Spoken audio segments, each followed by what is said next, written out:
hip-hop culture worldwide. Which way do I go so I know I'm in the flow?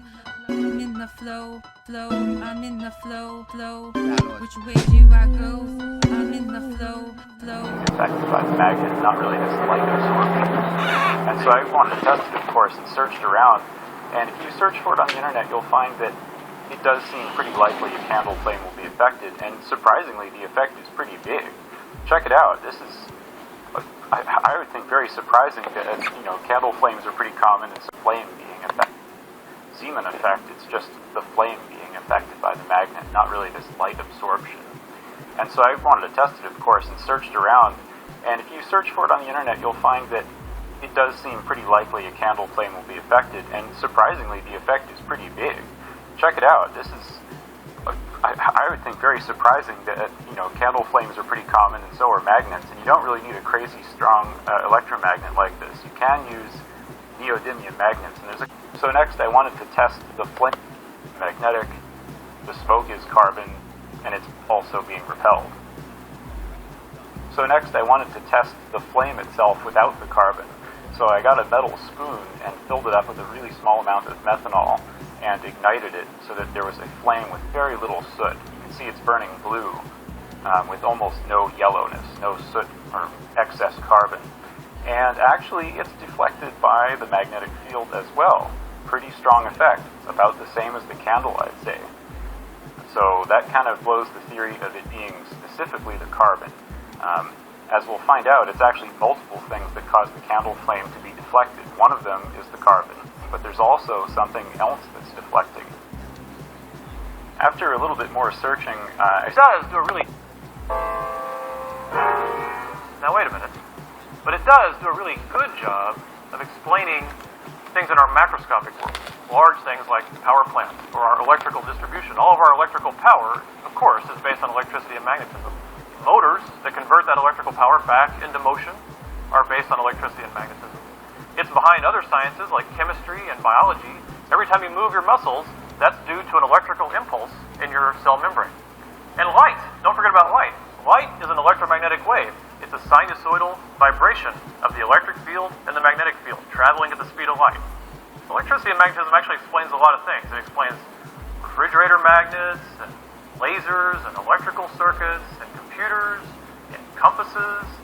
Oh, and remember in Star Wars, remember the double sunset of Tatooine? Now, the electric charges in the human body are present on charged atoms. And we call a charged atom an ion. And those charges can be either positive or negative.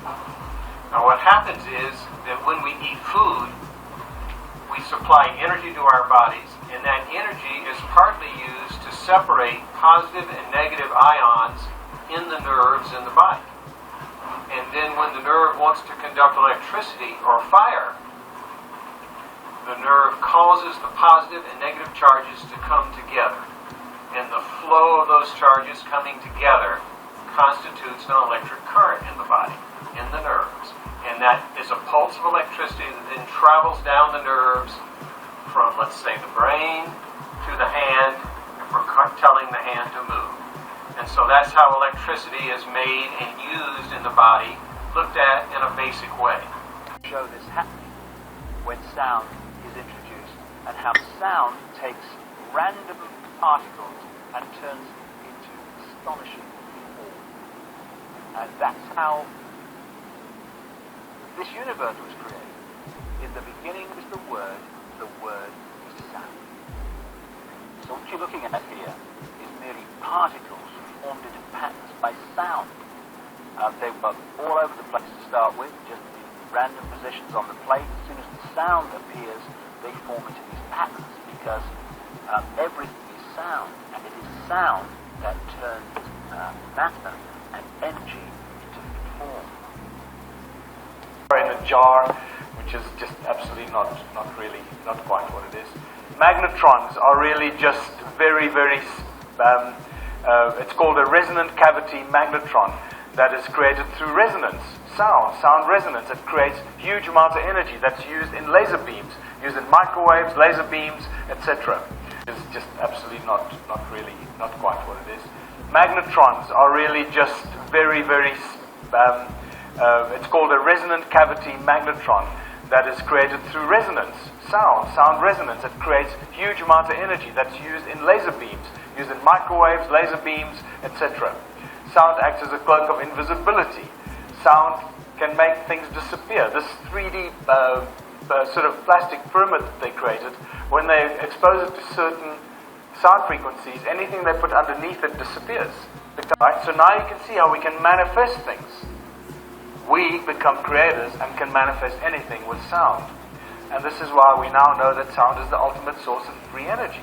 And Nikola Tesla knew this. He knew that the earth rings like a bell, and he used the sound of the earth because it constantly rings, it never stops. He used it as a source of energy to create his free energy device. And this is where we realize that sound and magnetism is inextricably connected. It's sound that creates magnetic fields. And moving magnetic fields create electricity. It's in that order that creation seems to happen. So we don't live in an electromagnetic universe, we live in a magneto-electric universe. And there's please watch the DVD universe. That is spectacular research that tell us what the sun is, what the stars are, and how things actually function. So magnets give off sound. We all know what speakers are. So there you go. You got electricity. It comes out of a plug, runs down a wire. It goes into a speaker, a magnet. The magnet reacts, and the magnet makes the air move and creates sound. And the reverse is possible as well. It works one way and it works the other way. And this is where we start getting into the real understanding of some of the masters. And no matter how I look at it, how much research I do, I keep coming back to one guy that stands head and shoulders above all other researchers and inventors of, I don't know, for how many centuries. And that guy's name is Nikola Tesla. By now, if you don't know him yet, I suggest you go do some research into this guy's work. He says, if you want to find out the secrets of the universe, think in terms of energy, frequency, and vibration. That's exactly what I've been sharing with you here. Here is a picture. Say light is good. Muslims that say Allah is not someone working with Allah. With that, khayr, that's good. You know, say in the language. That khayr, that's good. He's a light, Allah is a light of heaven and earth. Simply called Allah the sun, though. But light is good. How about light being bad? Is there bad light? No. This is something to think about. Is there such thing as bad light? When there's good gold and bad gold, and good people and bad people, and good weather and bad weather, and good days and bad days, then there must be good light and bad light. God said the light that He created was good. Does that mean there's no bad light? Whose child is that? Don't wake the baby up. Whatever you do. Whose child is that?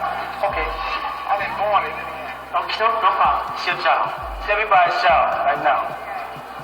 If the child is consumed in fire, lit by an evil person whose intention was solely to burn the child, no intelligent reason, the person would be bad. Would the fire also be bad? Okay, it's extremely hot, especially if you burn somebody else. It's hot, good. At a certain temperature, your body can no longer resist heat. Is that when it becomes bad to you? I would think so. Burn. Yeah, so if the fire burnt the kid, wouldn't that be bad fire? Is there any fire that lights without light? Fire light without light? Well, if Yes, you have a light yes. within yourself, No, intelligence. okay, yourself. Well, they call cutting on the light intelligence. Like the light bulb, they go, beep, oh, what? I read a long time ago that somebody set in the fire and you walk down the fire. Oh, I forgot that you were. But it doesn't, I'm going another way. I'm saying light is also the mind. It also, when you have knowledge, knowledge is considered light. Correct? So, is that restricted to good information, or is the knowledge that the devil imparted to Eve, which is also light, was that good or bad light?